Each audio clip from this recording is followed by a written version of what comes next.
নারাইলের লোহাগাড়ায় প্রেমিকের বিয়ের দিনে সৈয়দ মাসুম বিল্লাল নামক এই যুবকের মরদেহ উদ্ধার করে এবং তার শরীরের বিভিন্ন স্থানে আঘাতের চিহ্নও ছিল। বাম হাতের একটি আঙুলের নখ উঁকড়ে ফেলাও হয়। এদিকে নিহত বিল্লালের পরিবার মনে করেন এটি পরিকল্পিতভাবেই হত্যা করা হয়েছে। গতকাল শুক্রবার 1 আগস্ট বেলা 11টার পর গোপালগঞ্জ নারাইল সীমান্তবর্তী কাশিয়া এলাকায় মধুমিতা সেতুর পাশে মাসুমকে অচেতন অবস্থায় পড়ে থাকতে দেখে উদ্ধার করেন স্থানীয় এক অটোরিকশা চালক সুজন। তারপর সেখান থেকে তাকে লোহাগাড়া উপজেলা স্বাস্থ্য কমপ্লেক্সে নিয়ে যায়। সেখান থেকে ঢাকায় পাঠানোর প্রস্তুতির সময় দুপুর 12:30টার দিকে তিনি মারা যান। মাসুম বিল্লাল লোহাগাড়া উপজেলার শালনগর ইউনিয়নের মাকরাইল মধ্যপাড়া গ্রামের মৃত সৈয়দ রকিবুল ইসলামের ছেলে।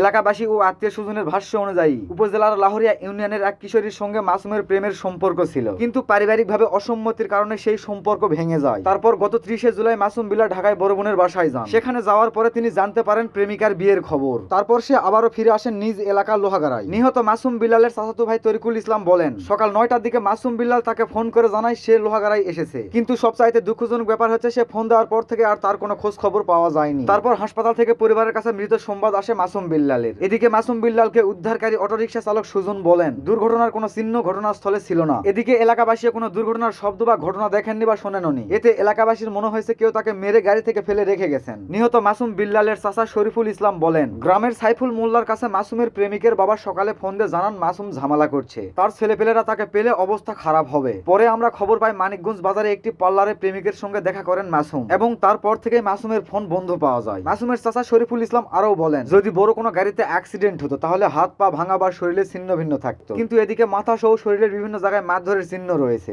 মাসুমের নখ হুঁকড়ে ফেলা হয়েছে। এটি সন্দেহের হত্যাকাণ্ড। এটি প্রেমিকার পরিবারের লোকজন মাসুমকে পরিকল্পিতভাবে হত্যা করেছে বলে দাবি করেন মৃত মাসুম বিল্লালের চাচা শরীফুল ইসলাম। ভিডিওর এক অংশে আমি বলেছিলাম মাসুম বিল্লাল দেখা করেছিলেন তার প্রেমিকার সঙ্গে একটা পার্লারে। তার প্রেমিকা কেন পার্লারে গিয়েছিল সেইটাও তো তোমাদেরকে জানাতে হবে। তার প্রেমিকা পার্লারে গিয়েছিল বিয়ের সাজে সাজতে, এবং সেখানে সেই পার্লারেই মাসুম বিল্লাল দেখা করেছিলেন তার প্রেমিকার সঙ্গে। সেখানে মাসুম বিল্লাল কান্না করতে করতে তার প্রেমিকাকে বলেছিলেন চলো এখান থেকে পালিয়ে যাই ঢাকার উদ্দেশ্যে, কিন্তু সে সময় তার প্রেমিকা সেখানে রাজি হননি। তারপর মাসুম বিল্লাল সেখান থেকে কান্না করতে করতে বেরিয়ে আসেন। এরপর পার্লার কর্তৃপক্ষের এক মহিলা জানায় ছেলেটি কান্না করতে করতে বের হয়ে যাওয়ার মিনিট 5 পর বউ সাজতে আসা মেয়েটির 3 ভাই খুঁজতে আসেন সেই ছেলেটাকে। বিশ্বাস করেন এখানে আমার সবচাইতে বেশি আশ্চর্যজনক লাগতেছে যে ওই পার্লার কর্তৃপক্ষের মেয়েটি জানায় বিয়ের সাজে সাজানোর জন্য 3 দিন আগে তাকে বুকিং দিয়েছে, তাও আবার বর্তমান মৃত মাসুম বিল্লালের প্রেমিকা নিজেই। এখানে আমার একটা কথাই বলতে মন চাচ্ছে যে সৃষ্টির সেরা প্রেমিকাগুলো কেন মাদার চোদ হয়ে যায় রে, মাদার চোদ হয়ে যায় রে।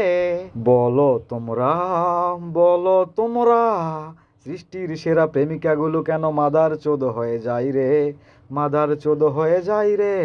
বাট বিশ্বাস করেন এটা পরিকল্পিতভাবেই হত্যা করা হয়েছে। সো লাইক কমেন্ট শেয়ার করে ভিডিওটা সবাইকে দেখার সুযোগ করে দিও। আর ভিডিওতে নতুন হয়ে থাকলে চ্যানেলটি সাবস্ক্রাইব করে এমডি মুন্নার পাশে থাকো। So by.